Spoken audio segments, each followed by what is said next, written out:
astronomer J. Allen Hynek, was the first to classify UFO incidents as close encounters.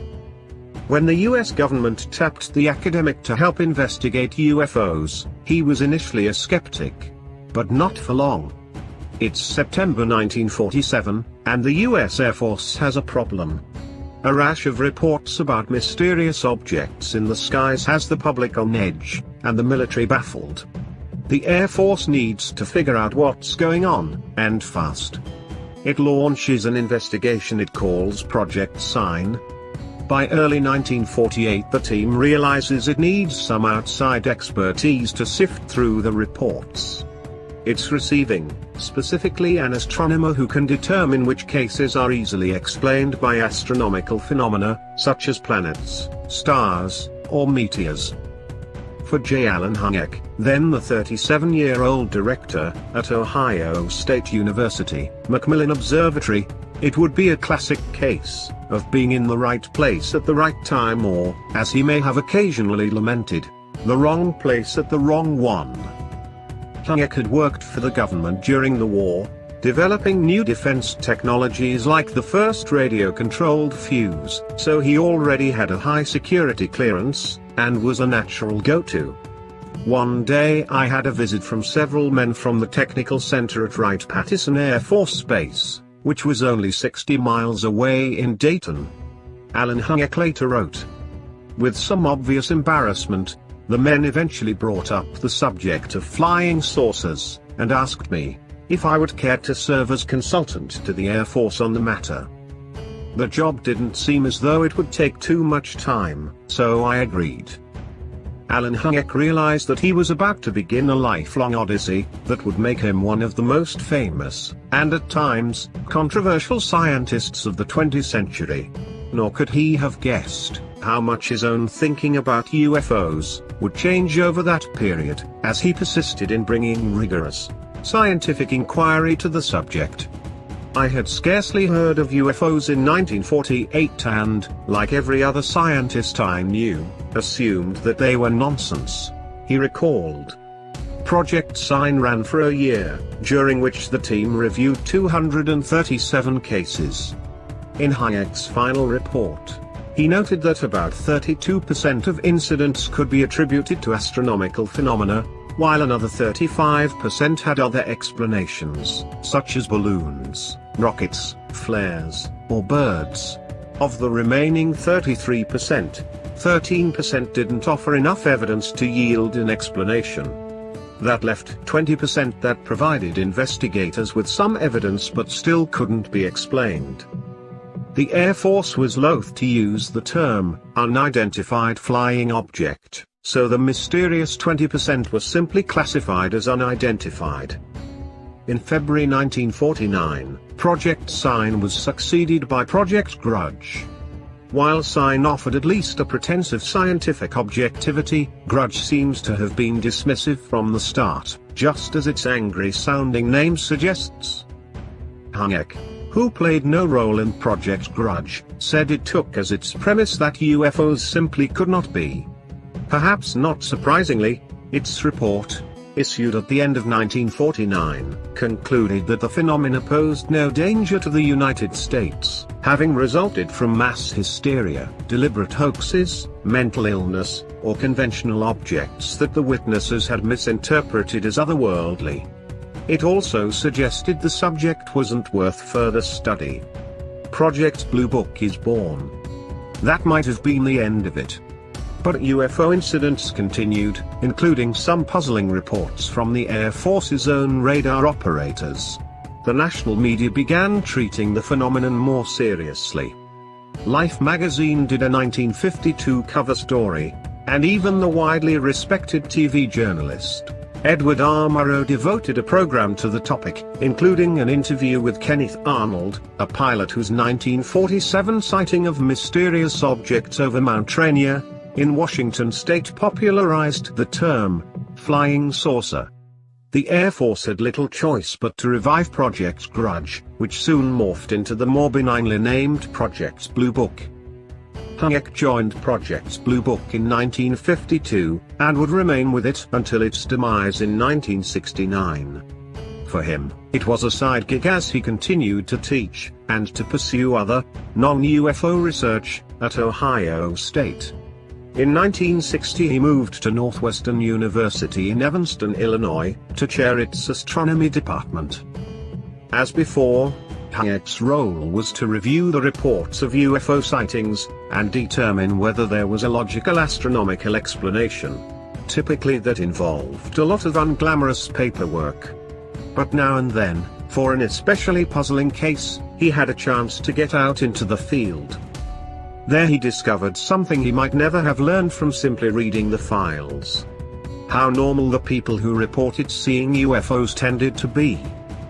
The witnesses I interviewed could have been lying, could have been insane, or could have been hallucinating collectively, but I do not think so, he recalled in his 1977 book, The Hynek UFO Report.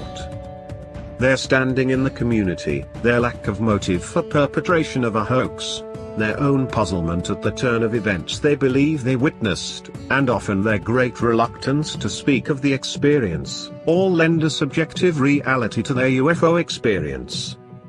For the rest of his life Hynek would deplore the ridicule that people who reported a UFO sighting often had to endure, which, in turn, caused untold numbers of others to never come forward. It wasn't just unfair to the individuals involved, but meant a loss of data that might be useful to researchers. Given the controversial nature of the subject, it's understandable that both scientists and witnesses are reluctant to come forward, says Jacques Vallée, co-author with Dr. Hynek of The Edge of Reality, a progress report on unidentified flying objects. Because their life is going to change. There are cases where their house is broken into. People throw stones at their kids. There are family crises, divorce, and so on. You become the person who has seen something that other people have not seen. And there is a lot of suspicion attached to that. In the late 1950s, the Air Force faced a more urgent problem than hypothetical UFOs. On October 4, 1957, the USSR surprised the world by launching Sputnik, the first artificial space satellite, and a serious blow to Americans' sense of technological superiority. At that point, Hynek had taken leave from Ohio State to work on a satellite tracking system at Harvard, notes Mark O'Connell in his 2017 biography, The Close Encounters Man. Suddenly Hynek was on TV, and holding frequent press conferences to assure Americans that their scientists were closely monitoring the situation. On October 21, 1957, he appeared on the cover of Life with his boss, the Harvard astronomer Fred Whipple, and their colleague Don Lautman. It was his first taste of the national celebrity, but wouldn't be the last. With Sputnik circling the Earth every 98 minutes, often visible to the naked eye, many Americans began looking skyward, and UFO sightings continued unabated. By the 1960s, Hynek had emerged as the nation's, perhaps the world's top expert on UFOs, quoted widely in his capacity as scientific consultant to Project Blue Book. But behind the scenes, he chafed at what he perceived as the project's mandate to debunk UFO sightings. He was also critical of its procedures, judging the Blue Book's staff grossly inadequate, its communication with outside scientists appalling, and its statistical methods nothing less than a travesty. The feeling, apparently, was mutual. In an unpublished manuscript unearthed by biographer O'Connell, Air Force Major Hector Quintanilla, who headed the project from 1963 to 1969, writes that he considered Hynek a liability. Why did he stick around? Hynek offered a number of explanations. But most importantly, he wrote, Blue Book had the store of data, as poor as they were, and my association with it gave me access to those data. If Hynek often angered UFO debunkers, like Quintanilla, he didn't always please the believers, either. In 1966, for example, he went to Michigan to investigate multiple reports of strange lights in the sky.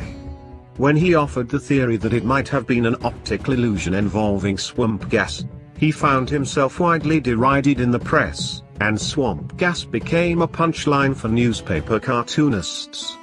More seriously, 2 Michigan congressmen, including Gerald R. Ford, who later became president, took umbrage at the apparent insult to their state's citizenry, and called for a congressional hearing. Testifying at the hearing, Hynek saw an opportunity to plead the case he'd been making to the Air Force for years, but with little success. Specifically, it is my opinion that the body of data accumulated since 1948 deserves close scrutiny by a civilian panel of physical and social scientists, for the express purpose of determining whether a major problem really exists. Hynek would soon get his wish, or so it seemed. Now facing greater scrutiny in Congress, the Air Force established a civilian committee of scientists to investigate UFOs, chaired by a University of Colorado physicist, Dr. Edward U. Kindon. Hynek, who would not be on the committee, was hopeful at first. But he lost faith 2 years later when the committee issued what came to be known as the Kindon Report. He called the report rambling and poorly organized, and Kindon's introductory summary singularly slanted. Though the report cited numerous UFO incidents its researchers couldn't explain, it concluded that further extensive study of UFOs probably cannot be justified. It was exactly what Hynek wouldn't have wanted. The following year, 1969, Project Blue Book shut down for good. The end of Blue Book proved a turning point for Hynek.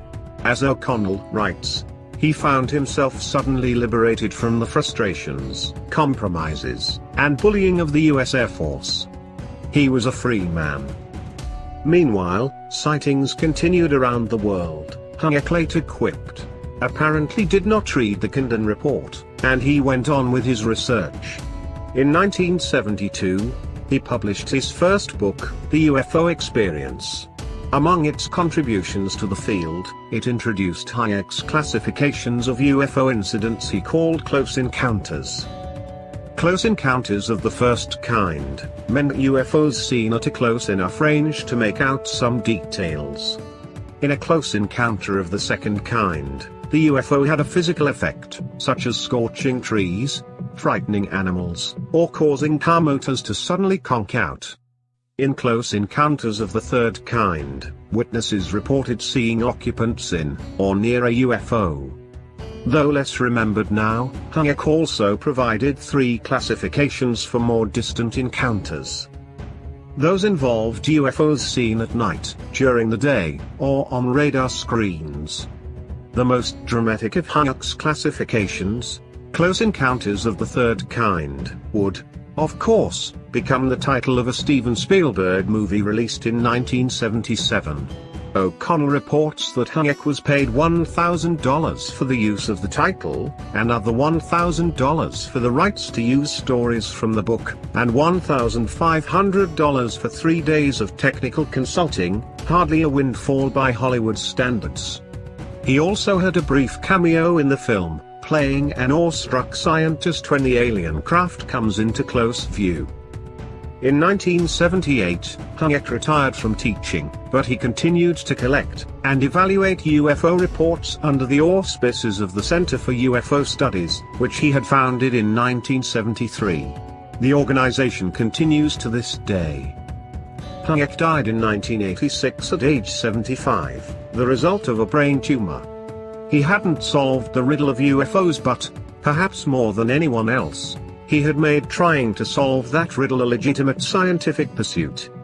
The main thing I got from my father in this whole thing was how important it was to keep an open mind, says his son, Joel Hynek, who as a young ham radio operator used to record many of his father's witness interviews. He kept saying, "You know, we don't know still everything there is to know about the universe. There could be aspects of physics that we haven't come upon yet." Be sure to leave your questions and answers in the comment section below to grow our community, and don't forget to subscribe for more videos.